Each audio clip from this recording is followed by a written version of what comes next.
All right, my A pushers. Got the news from AP College Board. I think some of you got it last night because I got a couple messages and you're freaking out just a little bit.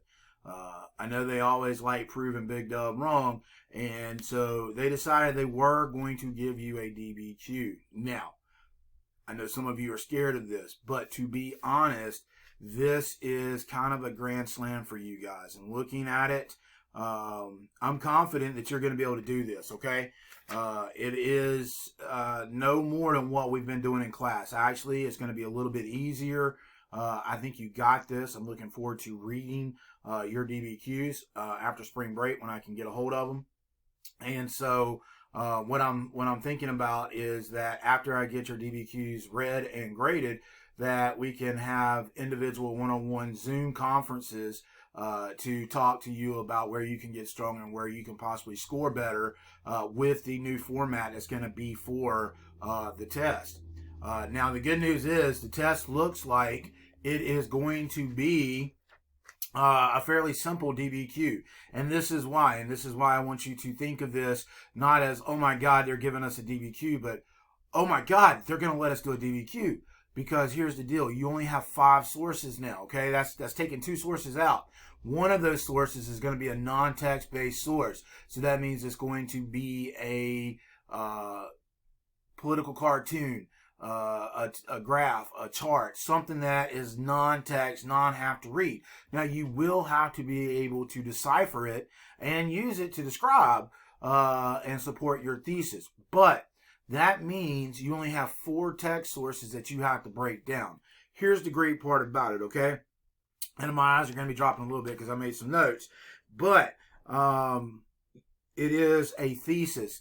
Come on, guys, you can write a thesis. I've drilled this into your head all year, okay? Those of you that struggle with thesis, practice. And we can practice, okay? But 1 point for the thesis, okay? Then you're going to have to put it in a broader historical context, okay? Go for contextualization. This is, how does it fit into the overall argument of U.S. history, okay? Make it as simple and as non-complex as possible to try to score this point. Some of you go out of your way to get really deep and just go for the extra mile, which is fine, but you only have so much time to write this essay. You only get 45 minutes, okay?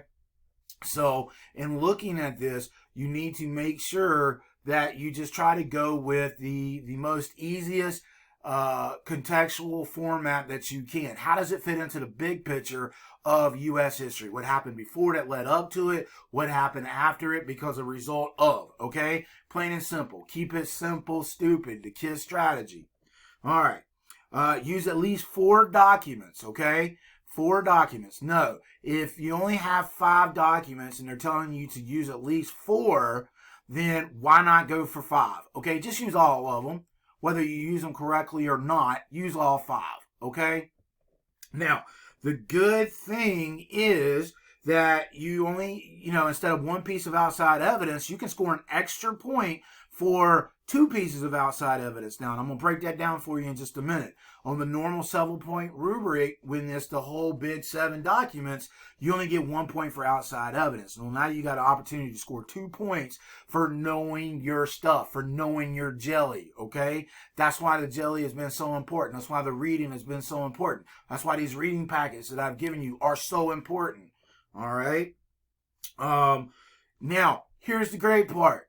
If you can hip the documents, okay, and go back and look at that. I taught you the hip strategy, all right?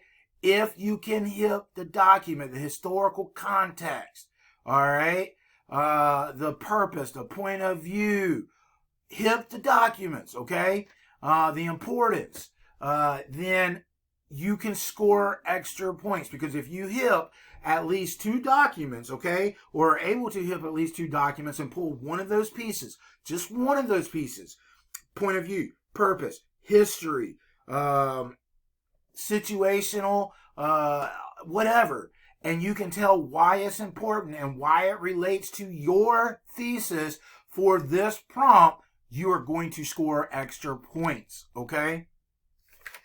Now, As far as scoring, here's the deal. You still get 1 point for a thesis. Oh my God. Out of the park. Everybody should get it. Let's do it. All right.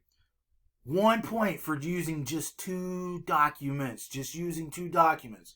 If you can't use 2 documents by now, shame on you. Shame on you. We have beaten dead horses in this class. All right. We have written now 4 DBQs, I think. Here's the thing. Most classes only practice 1, maybe 2 DBQs. I overkilled, and I am so glad I did. All right. You get an additional point for using at least 4 documents. So imagine if you throw that spare tire in there and you use 5 documents. That means you can completely screw up one of them and still have a chance at 2 points. All right. And then again, 1 point for being able to hip a document and tell why one of those pieces from the hip, historical context, the importance of point of view, all that good stuff is important. All right. The audience. I mean, just get the audience. Tell why they're talking to them. Tell, who they're talking to. All right. And then here's the deal. Again, you used to only get 1 point for outside evidence. Now you can get up to 2 points of outside evidence. Okay? 2 points for outside evidence. So you have the possibility of scoring really well on this and moving your grade on an AP US History exam up. Okay? Now, it is still going to be based on a 1 through 5 scale as far as the US History grade goes. Not sure how well you have to score on the DBQ in order to get a 3. But remember, 3s are basically just slightly better than the worst group. Okay? Think about that. You, in order to get a 3, just have to be slightly better than the D minuses. Okay? You can do that. Every one of you in this class can do that. I got faith in you. I got confidence in you. Your test is not until May.